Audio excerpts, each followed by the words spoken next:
Welcome to the Property Elite podcast. I'll be your host, Jen Lehman, Chartered Surveyor and co-founder of Property Elite. Stay tuned each week for more on industry hot topics, market updates and new RICS guidance. In this week's blog, we look at the impact of the new Digital Markets, Competition and Consumers Act 2024, Commencement No. 2, Regulations 2025, which implemented specific provisions of the Digital Markets, Competition and Consumers Act 2024 and replaced the former Consumer Protection from Unfair Trading Regulations 2008. This is essential reading for RICS APC and Associate RICS candidates undertaking the purchase and sale and leasing and letting competencies as it relates to the legal obligations of agents when dealing with customers. So what's new? In April 2025, the Digital Markets, Competition and Consumers Act 2024, Commencement No. 2, Regulations 2025, came into effect.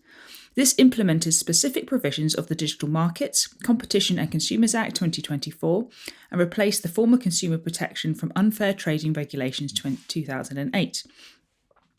It also transferred enforcement powers from national trading standards to the Competition and Market Authority. If a trader breaches the DMCCA, the CMA can levy fines of up to 10% global turnover and pay compensation to affected customers.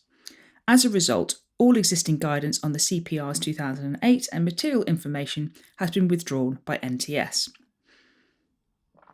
What guidance should agents now follow? The CMA have published full guidance on the new legislation alongside a technical note and example practices. Agents should continue to provide consumers with material information about any properties they are marketing, including the key characteristics and sale price. Who does the DMCCA apply to? The new legislation applies to traders, which essentially includes anyone, individuals, businesses or agents, providing frequent, high-volume services to customers at a profit.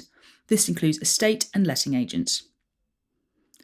What is the aim of the DMCCA?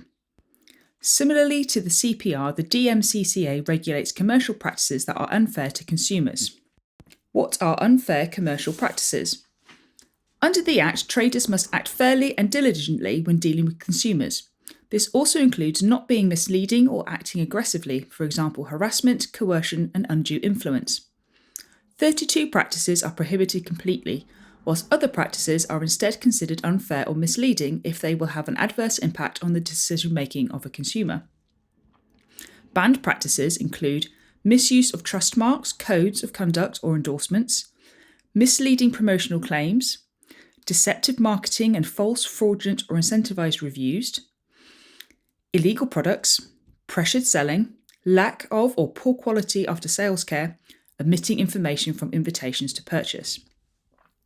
Misleading practices include misleading actions, like providing false information, presenting information in a misleading way, or failing to comply with a code of conduct, for example, the RICS Rules of Conduct. Misleading omissions, not providing information which consumers need to know or which is required under legislation, failing to make it clear when products are being marketed, providing information late, or attempting to hide key information from consumers. Have RICS provided any guidance on the changes? Not specifically. RICS have so far withdrawn existing guidance based on the CPRs 2008. We understand that they will be issuing new guidance in the future. RICS has also raised concerns over ambiguities in the CMA guidance. To address these, RICS has emphasised the importance of home surveys in the conveyancing process.